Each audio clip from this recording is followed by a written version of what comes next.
भगवान भक्त के अधीन है। जहाँ भक्त प्रेम से कीर्तन करते हैं ना, वही भगवान होते हैं। प्रेम से बुलाकर देखो तो शाम दौड़े आते हैं। आज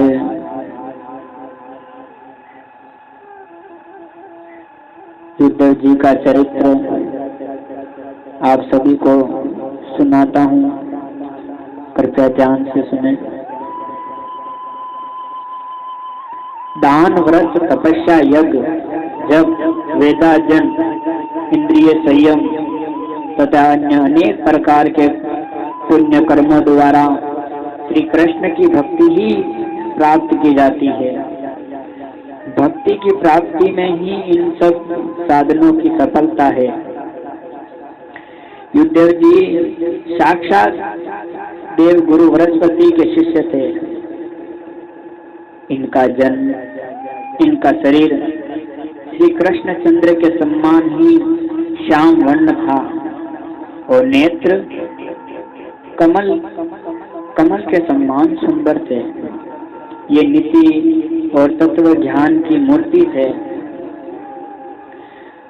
मथुरा आने पर श्याम सुंदर ने इन्हें अपना अंतरंग तथा मंत्री बना लिया। भगवान ने अपना संदेश पहुंचाने तथा गोपियों को सांत्वना देने इनको ब्रज में भेजा। आहा, वस्तुतः दयामय भक्तवत्सल प्रभु अपने प्रिय भक्त युद्धव जी को व्रज एवं व्रजवासियों के लोकोत्तर प्रेम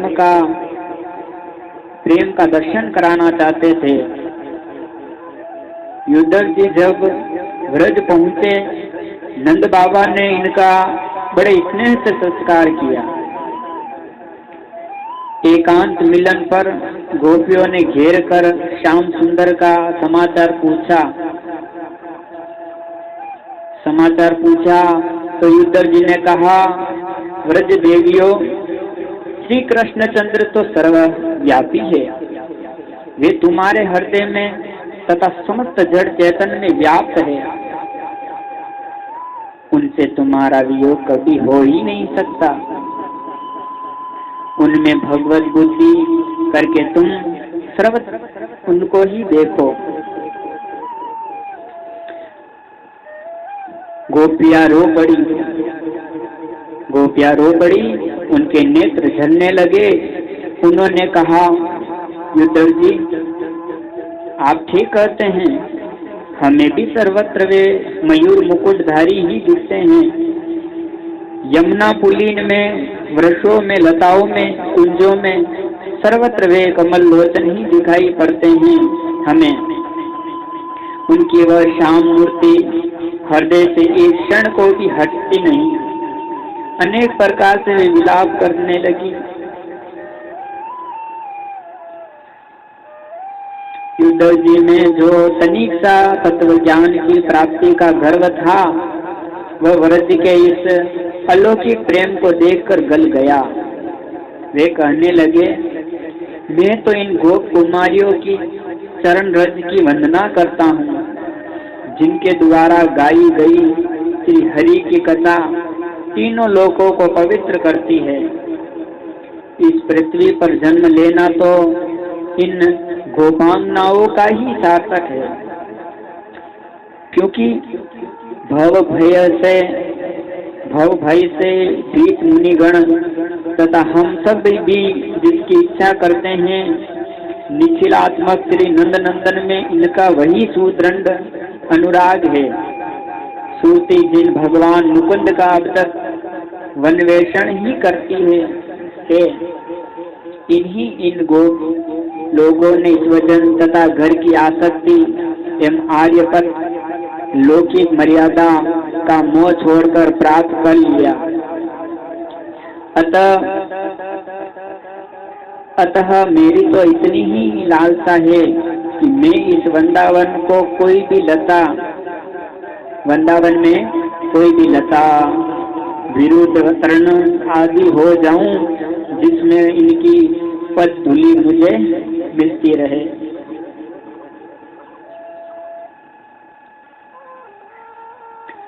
तो युद्धव जी व्रज के प्रेम रस से आप्लुत होकर लौटे, प्रेमा भाव से भर गए युद्धव जी। भगवान के साथ वे द्वारिका गए। द्वारिका में श्याम सुंदर इन्हें सदा प्राय साथ रखते थे और राज्य कार्यों में इनसे सम्मिति लिया करते थे। जब द्वारिका में अपशकुन होने लगे तब युद्धव जी ने पहले ही भगवान के विश्वधाम पधारने का अनुमान कर लिया। भगवान के चरणों में इन्होंने प्रार्थना की, प्रभु मैं तो आपका दास हूँ, आपका उच्छिष्ट प्रसाद, आपके उतारे हुए वस्त्राभूषण ही मैंने सदा उपयोग में लिए हैं। आप मेरा त्याग न करें, मुझे भी आप अपने साथ ही अपने धाम ले चलें। भगवान ने युद्धव को आश्वासना देकर तत्व ज्ञान का उपदेश किया, बद्रिकाश्रम जाकर रहने की आज्ञा दी। श्री कृष्णचंद्र ने कहा, युद्धव